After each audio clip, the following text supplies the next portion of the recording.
Voilà, je me présente, je suis la conjointe de Frédéric. Donc voilà, mon homme depuis le 29 mai 2002, on ne s'est jamais quitté. Sa voix me fait dire à chaque fois que c'est lui, c'est l'homme de ma vie. Non, c'est pas le moment, je suis aux études. Non, c'est pas le moment, je suis au chômage. Non, c'est pas le moment, je suis en CDD. Et là, sérieux, tu es en CDI? Là, on peut le faire, ce bébé? Oui. Thibaut, né le 21 mai 2005. Et Léa, née le 3 octobre 2008. Nos deux anges. Ils se ressemblent beaucoup et nous aident à continuer. Quand je pleure ou que Fred va mal, l'adaptation est terrible. Ils savent, malgré leur âge, nous faire sourire. Originaires tous les deux du Sud-Manche, Avranches, Barenton, quand j'ai rencontré Fred, nous nous sommes vite installés sur Tours, là où il travaillait en tant que pompier militaire à la base aérienne. Et j'ai signé mon CDI en novembre 2003, ASH, en maison de retraite, auprès des personnes âgées. Avant l'accident, il avait fait une reconversion et était depuis 1 an en CDI en tant que plombier chauffagiste. Nos collègues, nos amis, nos enfants, la région Touraine, la belle vie, les week-ends en Normandie, le fait de quitter tout ça sans dire au revoir. Ni marié ni pacsé, pourquoi notre lien est si fort? Quand je t'ai connu, et on m'a raconté l'accident dont tu as été victime il y a 11 ans. J'avais du mal à y croire. Accident de voiture passager. Ton père, appelé sur les lieux, te voit te faire intuber. Trauma crânien, hémiplégie, coma pendant 9 jours. Tes parents, attendez-vous à ce qu'ils décèdent. Tu as mis 2 ans à t'en remettre pour récupérer ta mémoire et ton côté droit. 4 ans après, ta sœur Lulu, accident de voiture avec un pote. Les urgences appellent le dimanche matin. Sa mère en pleure. Ça y est, elle est morte, sans rien savoir de son état. Non, immobilisée 30 jours, rate abîmée et 5 côtes. Encore quelques temps plus tard, appel des urgences, la petite dernière, Emeline. Accident de voiture avec un pote, mais là encore moins grave, mais toujours la peur de perdre son enfant. C'est bon, ça a fait le tour de nos gosses, c'est fini quand même ces tortures.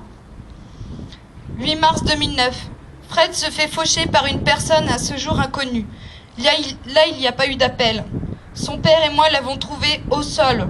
On le croyait mort sous nos yeux. C'est pas possible. Qui l'a laissé dans cet état agonisant au milieu de la route? Aujourd'hui, Fred est tétraplégique. Il vit, c'est clair. Il a toute sa tête, mais son corps ne réagit pas comme nous tous. C'est très dur tous les jours. Et sache que Fred, on fera tout pour que le courage que tu as depuis cet accident reste toujours. Alors aujourd'hui, il y en a ras-le-bol.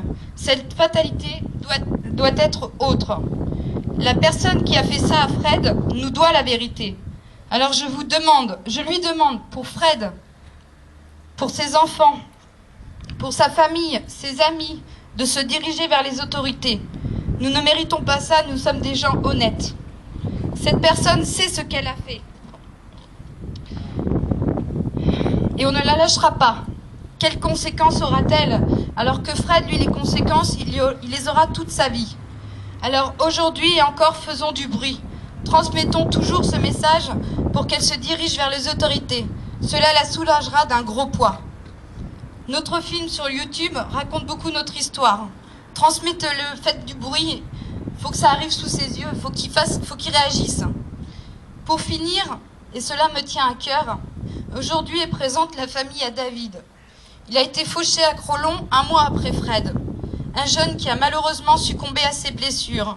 On va passer à côté des lieux, sur les lieux même. Quand on renverse quelqu'un, s'il vous plaît, portez secours, le temps est compté. Agissez. Et pour David, je vous demande et sa famille, 1 minute de silence.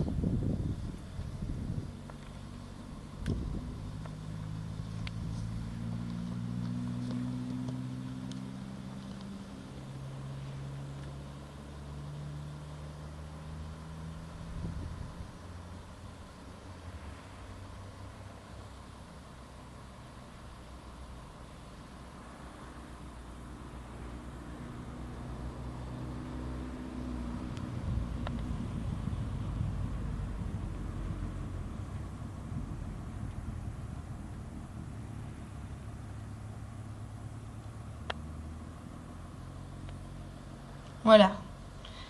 Là maintenant, vous pouvez vous préparer, on va faire cette route. Et surtout, si l'année prochaine on organise, il faut que cette balade se passe le mieux possible. Voilà. Je vous remercie.